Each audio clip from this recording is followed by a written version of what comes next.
Jogging కి వేళాయరా, ప్రకృతిలోకి పయనమవ్వరా. పూర్తి వివరాలకు చదవండి రేపటి సాక్షి హైదరాబాద్ ఎడిషన్. అసైన్డ్ భూముల విషయం అసెంబ్లీ నిజంగా చూస్తే నిజంగా ఆశ్చర్యం అనిపిస్తుంది.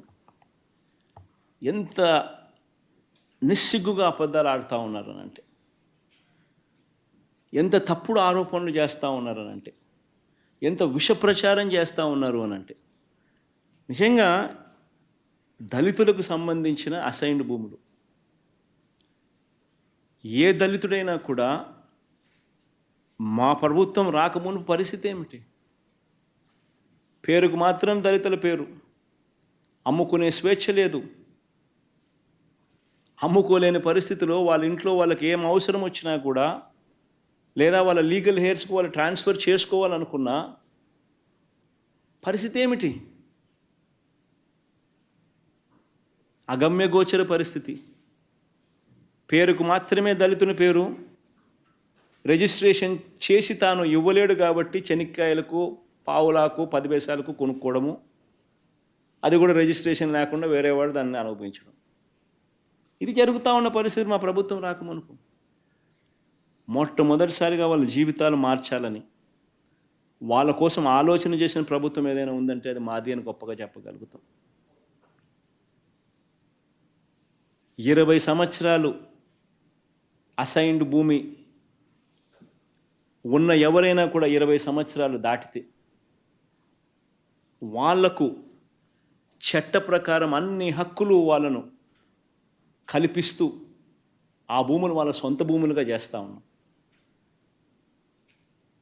ఆ సొంత భూములు వాళ్ళు అయిన తర్వాత వాళ్ళు దాన్ని అమ్ముకుంటారా, వాళ్ళ పిల్లలకి ఇచ్చుకుంటారా, ఇంకొకటి చేస్తారా వాళ్ళ ఇష్టం. ఈ లోపల ఎవరైనా కూడా భూములు ఎవరైనా కూడా కొనుగోలు చేసి నింటే అవన్నీ కూడా మళ్ళా వాళ్ళకే ఒరిజినల్ రైట్, ఒరిజినల్ అసైనీస్కు మళ్ళీ వెళ్ళిపోతాయి. వాళ్ళ పేరుతోనే పట్టా వస్తుంది, కొన్నవాని పేరుతో రాదు. ఒరిజినల్ అసైనీ పేరుతోనే పట్టా వస్తుంది. సో ఆ రకంగా వాళ్ళకు హక్కులు ఇచ్చి ఏకంగా 15 లక్షల మంది, 15,21,000 మంది రైతులకు, అంటే ఈ దళితులకు, ఈ పేదలకు మంచి చేస్తూ వారికి సర్వ హక్కులు కల్పించే కార్యక్రమం ఏం చేస్తే నిస్సిగ్గుగా బురదేస్తున్నారు. మళ్ళీ వాళ్ళ దగ్గర నుంచి హక్కులు తీసుకుంటారు, తీసుకునే దానికోసం అడుగులు ముందుకేస్తున్నారు. చట్టాన్ని క్యాన్సిల్ చేస్తారట, వాళ్ళకి ఇచ్చిన హక్కులు రద్దు చేస్తారట. అంటే వీళ్ళు మాత్రం పెత్తందారులు 10 పైసలకు 20 పైసలకు రైతుల దగ్గర నుంచి మాత్రం కొనుగోలు చేయాలి. ఆ అసైనీస్ దగ్గర నుంచి, ఆ దళితుల దగ్గర నుంచి, ఆ పేదల దగ్గర నుంచి వీళ్ళకి మాత్రమే మంచి రేటు రావాలి, మంచి రేటు ఉండాలా, వాళ్ళకు మాత్రం మంచి రేటు ఉండకూడదు. ఏమిటిదే? చంద్రబాబు నాయుడు ఇచ్చిన ఒకే ఒక మెమో ద్వారా ఏకంగా 2,06,000 ఎకరాలను ఉద్దేశపూర్వకంగా 22A పెట్టాడు. 98,000 మంది రైతులకు నానా కష్టాలకు గురి చేశాడు. అసలు ఉద్దేశపూర్వకంగా 2,06,000 ఎకరాలు, 98,000 మందిని రైతులను ఇబ్బంది పాలు చేస్తూ 22A అంటే నిషేధిత జాబితాలో పెట్టేసాడు. మేము దాన్ని విడుదల చేసినాం.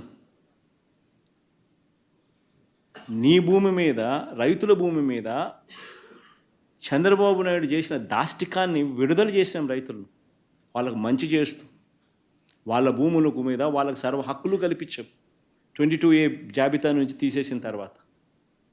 ఆ తప్పంటాడు. ల్యాండ్ పర్చేస్ స్కీమ్ కింద అప్పట్లో ఎస్సీ కార్పొరేషన్ ద్వారా పంపిణీ చేసిన 22,000 ఎకరాల భూములు ఎస్సీ కార్పొరేషన్కు ప్లెడ్జ్లో ఉంటే ఆ రుణాలను పూర్తిగా రద్దు చేసి ఆ 22,000 మందికి 22,000 ఈ ఎకరాలను వాళ్ళకి ఇచ్చేసినాం. ఎస్సీ కార్పొరేషన్ ద్వారా పర్చేస్ చేయబడ్డ ప్లెడ్జ్లో ఉన్న ఈ ల్యాండ్స్ను, అది ఇంకొక విప్లవం. పేదలకు మంచి చేస్తూ రద్దు చేస్తానంటాడు ఈ పెద్ద మనిషి. మరో 2,06,000 ఎకరాల చుక్కల భూములు, మరో 2,06,000 చుక్కల భూములు, ఏకంగా 1,07,000 మంది రైతులకు ఆ చుక్కల భూములు పెట్టారు. ఆ చుక్కలు ఉన్నాయి కాబట్టి వాళ్ళకి హక్కులు లేవు. ఆ హక్కులు లేవు కాబట్టి వాళ్ళు క్రయ విక్రయాలు చేసుకోలేరు, వాళ్ళ పిల్లలకి ఇచ్చుకోలేరు. ఆటోమేటిక్లీ నిషేధిత జాబితాలోకి వెళ్ళిపోతూ ఉన్నాయి. మంచి చేస్తూ ఏకంగా 2,06,000 ఎకరాల్లో ఉన్న 1,07,000 మందికి కుటుంబాలకు మంచి చేస్తూ ఆ చుక్కల భూములను పరిష్కారం చేశాం, సొల్యూషన్ ఇచ్చినాం. మరో 33,000 ఎకరాలకు సంబంధించి షరతులు గల భూములపై మా నాని మచిలీపట్నం ఏరియాలో ఆవనగడ్డ ప్రాంతంలో మేమంతా పోయింటిమి.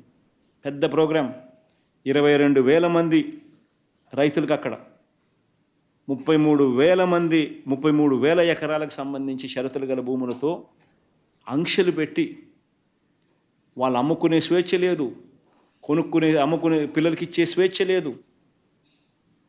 దుర్మార్గమైన పరిస్థితుల మధ్య బతుకుతూ ఉన్న వాళ్లకు, అన్యాయమైన పరిస్థితుల మధ్య బతుకుతూ ఉన్న వాళ్లకు మంచి చేస్తూ వారికి సర్వ హక్కులు కల్పించాం. తప్పంటాడు.